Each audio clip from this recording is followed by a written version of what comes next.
नमस्कार दोस्तों, जय माँ गायत्री। आप सभी का मेरे YouTube चैनल शुभकर माही एस्ट्रो में स्वागत है। अपने परम पूजनीय गुरुदेव प्रज्ञा अवतार श्री रामाचार्य शर्मा जी तथा वंदनीय माता जी के चरणों में वंदन करते हुए आज मैं आप सभी को अपने इस वीडियो में माता सिद्धिदात्री माँ दुर्गा के 9वें अवतार नवमी तिथि सिद्धिदात्री माता की कथा सुनाने जा रही हूँ। माँ दुर्गा जी की 9वीं शक्ति का नाम सिद्धिदात्री है। ये सभी प्रकार की सिद्धियों को देने वाली माता है।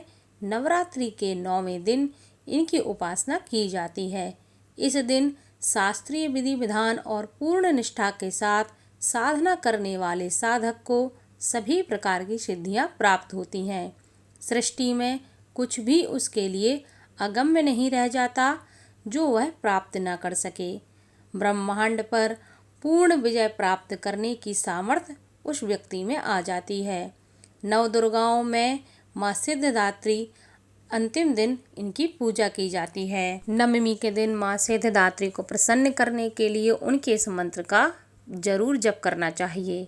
या देवी सर्वभूतेषु माँ सिद्धिदात्री रूपेण संस्थिता नमस्तस्यै नमस्तस्यै नमस्तस्यै नमो नमः।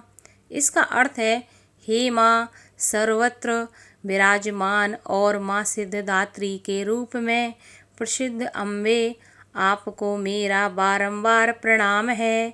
हे माँ, आपको बारंबार प्रणाम करती हूँ। हे माँ, आप मुझे अपनी कृपा का पात्र बनाओ।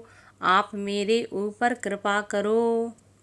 माँ सिद्धिदात्री 4 भुजाओं वाली हैं। इनका वाहन सिंह है। ये कमल पर विराजमान रहती हैं। इनकी दाहिनी तरफ के नीचे वाले हाथ में कमल पुष्प रहता है।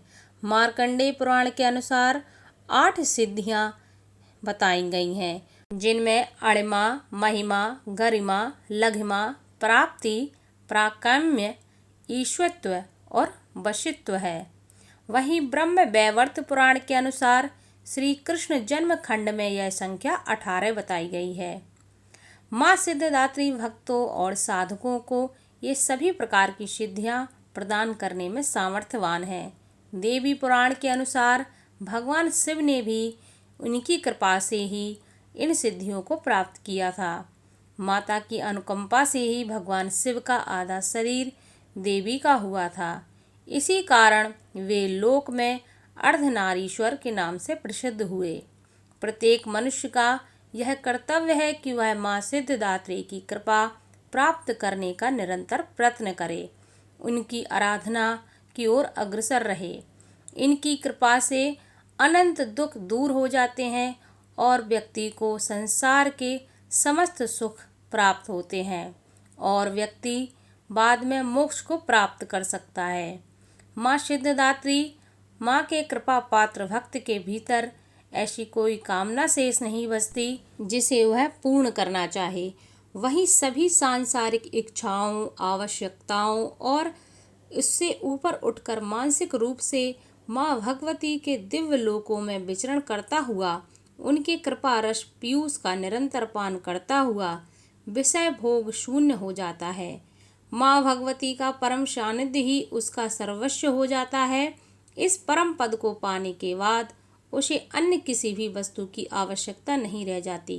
माँ के चरणों का यह सानिध्य प्राप्त करने के लिए हमें निरंतर नियम निष्ठ रहकर उनकी उपासना करनी चाहिए। माँ भगवती का स्मरण, ध्यान, पूजन हमें इस संसार की असारता का बोध कराते हुए वास्तविक परम शांतिदायक अमृत पद की ओर ले जाने वाला है। आज के युग में इतना कठिन तप जो भी व्यक्ति करता है वह माता की कृपा का पात्र बनता है। अन्य 8 दुर्गाओं की पूजा उपासना शास्त्रीय विधि विधान के अनुसार करते हुए भक्त माता दुर्गा के 9वें दिन इनकी उपासना करते हैं। इन सिद्धिदात्री माता की उपासना पूर्ण कर लेने के बाद भक्तों और साधकों की लौकिक, पारलौकिक सभी प्रकार की कामनाएं पूरी हो जाती हैं। नवमी के दिन माता सिद्धिदात्री की पूजा की जाती है। माता सिद्धिदात्री की पूजा करने से कुंडली में केतु संबंधित दोष समाप्त होने लगते हैं, क्योंकि माता सिद्धिदात्री को केतु ग्रह की स्वामिनी माना गया है।